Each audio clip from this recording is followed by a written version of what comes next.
There's something about hitting rock bottom, and only hitting rock bottom will you learn something that you would not learn otherwise, unless until you hit rock bottom. There is a freedom at rock bottom, whatever your rock bottom looks like. It's very, very humbling to be somewhere in life where it looks like you're like ahead or it looks like you're somewhere.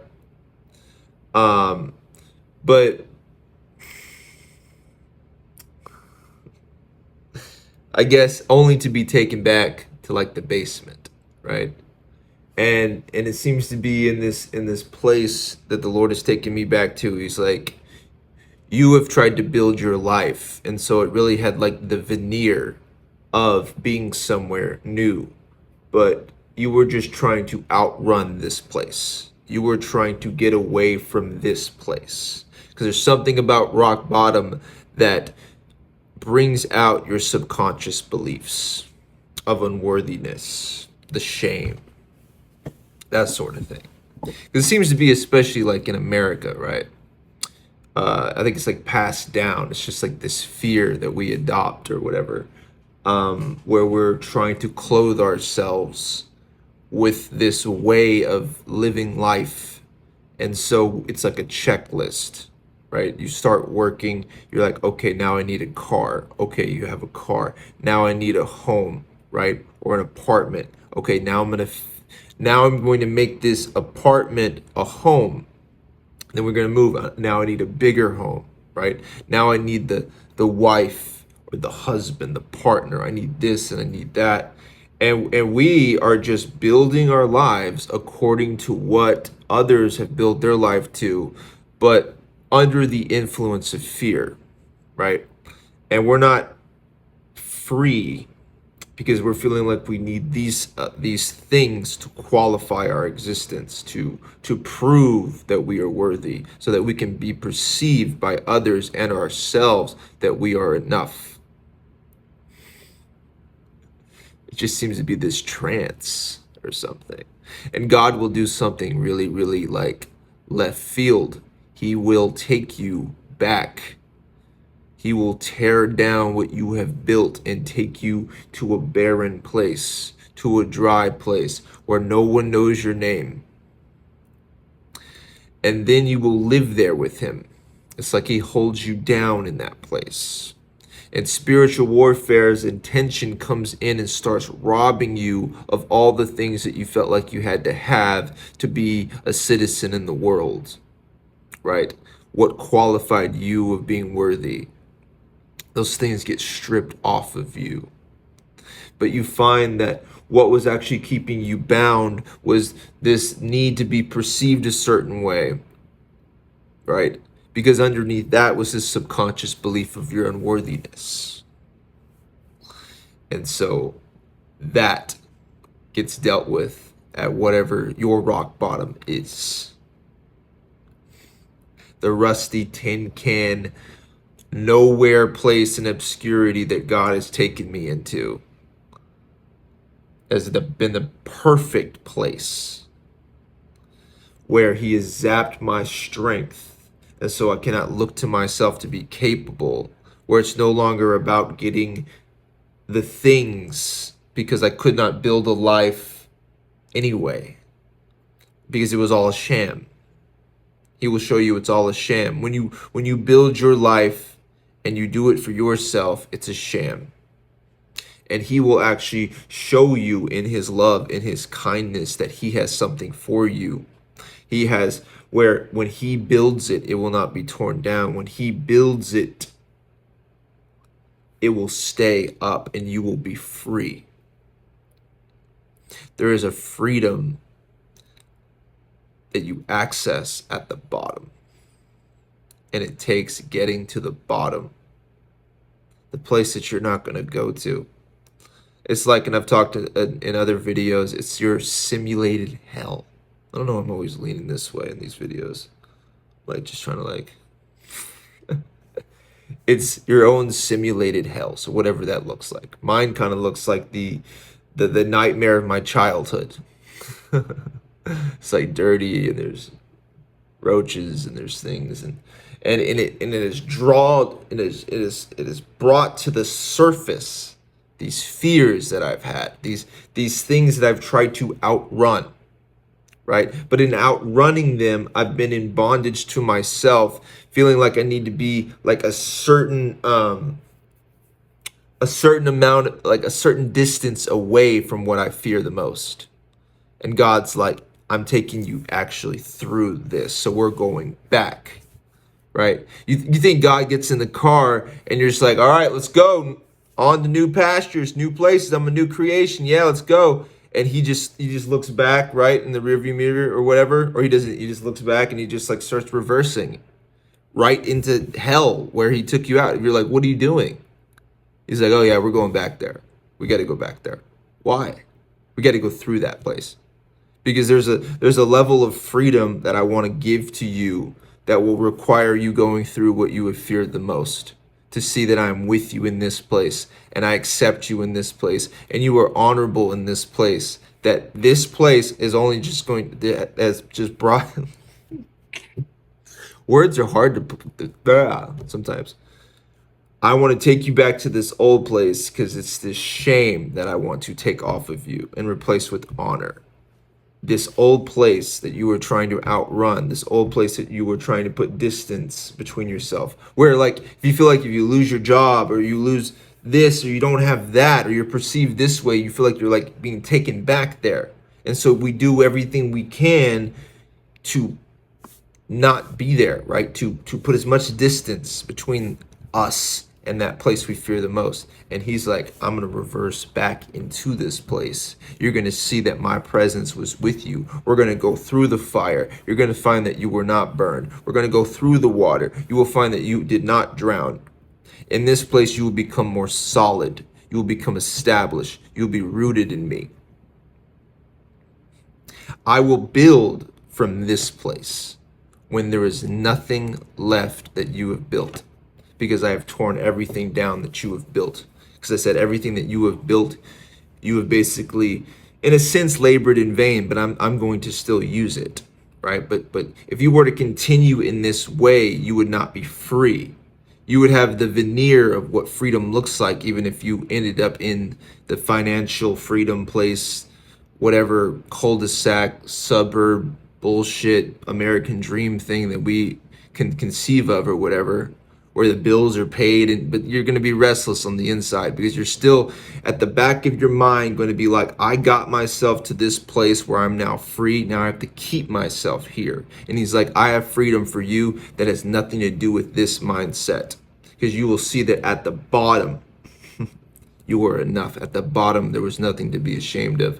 When you could not pick yourself up, I was there. You see, there's grace in the falling down. Falling down is absolutely necessary. Falling down is good. There are things that you will only learn at rock bottom. There is things that you will only learn when you fall down. Not a moment of weakness, but a long time of feeling weak, feeling uncomfortable. I feel like this video was inspired by this Uber I took yesterday, where the guy was asking me how I was doing. And I was just like, in a mode or whatever, because most of the time I don't like to talk to people, but I was just like, well, it's just like in life where you're no longer like trying to be comfortable, and so you've accepted being uncomfortable, and in that uncomfortable place you find that you can actually be okay, where you didn't think that you could be okay, where you look to yourself. I'm sure I gave this guy something to think about when I left. When you look to yourself to like be comfortable and feel responsible for like keeping yourself in a place, when you let go and you find that you like drift back into the place where you feel the most uncomfortable, and you accept that place, and then you start to know, right, that you are okay in this place. And if you can be okay in this place, you are free. If you can be okay uncomfortable. So basically I was telling him like my life is not about like feeling good. It's not about the temporary things right now, right? And because it's not about that, and I'm not aiming for those things, I'm not aiming and self-parenting my way into feeling comfortable, I am now free from being bound to myself as being the self-parent. I am free from being the one that takes care of me. As I find that being uncomfortable at rock bottom, there's something that is solid. There's something that he is building and producing in my weakness. I didn't go into all of the depth of that, but basically that's what I said to him. And it's like, people avoid this place that I'm at. I didn't go into full details or whatever, but you will know when you know. Those that have hit rock bottom and that have been there for a while know something, have something that others do not have. This knowing that they were okay at rock bottom, even it being so uncomfortable, they were able to be there. And you put God into the equation, and I feel like he does the most work in this place, the weakest place in us. He's like, your weakness will do, right? Because it's not just like the rock bottom is, he leads you to a dry place, and then like it's like blood in the water, right? Like your weakness is appealing, appetizing like sharks to blood in the water, for these spirits or whatever, for spiritual warfare to be attracted to you, so it clings on to you like a magnet. Okay, but I think that's by his design, because it's like in your weakness, spiritual warfare comes in and actually starts to clean the house for you. It starts to clean you out. It starts to strip everything away that you thought you needed to get to the subconscious belief of shame that you've had about yourself, so that he can free you from your understanding of you. He will free you from your understanding of you in the weakest place, in the place that you felt the most ashamed, the place that you felt like you had to cover up, but that you can no longer cover up because he has reversed the car back into hell, and you are at rock bottom, living in rock bottom with him. His ways are not our ways. He will go along with your plan for a certain extent, I believe. And then he's like, oh, we end up on an island. You think we're just going to stay here? And no. He's like, no, we're shipwrecked here, right? The whole idea is for to be shipwrecked on the island, because this is the place where I will stir up the knowing of me, the need for me, that ushers in the grace to know me in this place, to know yourself in this place. And whatever I build from this place, don't knock humble beginnings, because I'm building from this place, right? And then I believe at a certain point, whenever you are in the sky with him, you will not be afraid of hitting the bottom, because you'll be like, that was a time that the Lord was with me. But those times are done. Because when God is with you and you move on, you do not go back. I do not believe that you do. I don't think that you learn the same lesson twice. That's something about the history that is developed in y'all's relationship.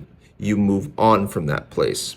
As opposed to the person who hits rock bottom, afraid of being there for a second, then wills their way out of that place, pulls them out of the pit. Well, they're not really free. They didn't really learn much of a lesson, right? They felt what it felt to be weak and to feel like a ghost, to feel like nobody, and they said, I can't deal with this feeling. But God will, in his love, hold you down in that feeling until that feeling like breaks everything off of you that has kept you bound. And then he will lift you out of rock bottom. And then he will exalt you from that place. And you will say, God did this. God did this. I'm grateful for rock bottom. There is where I received the gift of desperation and came to know of my need for him. My weakness that I felt ashamed of, that he is now replaced with honor. And so now I'm no longer bound to myself as being the one to play the game of getting the car and then getting the house and then getting the spouse and then getting the blah blah blah with the 401k and all that bullshit. No, I'm free at the bottom. And he will take you to the bottom to show you that you are free. But it will cost the old things. It will be uncomfortable. There's no shortcut. Ironically, though, and I feel like this is going to be in my life, when you're with him, amazing shortcuts. But he has to spend time on that foundation. And foundations are at the bottom of things. Right? So he works on that foundation. But he's told me, he's like, when I start building, it's quick. The tearing down seems like it's taken forever, but that's been by design. For you to come to know of your need for me, right? And how much you've depended upon yourself, that you cannot depend upon yourself, and what that those subconscious beliefs that have come up from you in that place. It's gritty. It's gritty at the bottom, but damn, it's beautiful. Damn, there's a beauty to it. And you just gotta go there. And you're not gonna take yourself there, don't worry about it. His love will take you there. His love will strip everything away. His love will make room for the new. All of the old things, the life that you have built for yourself, the way that you have built yourself up to be a person. Nah, dude. There's a free child in you who doesn't need any of the things that you adopted. All the fear that you adopted from adults, saying this is how you grow up and this is how you. No.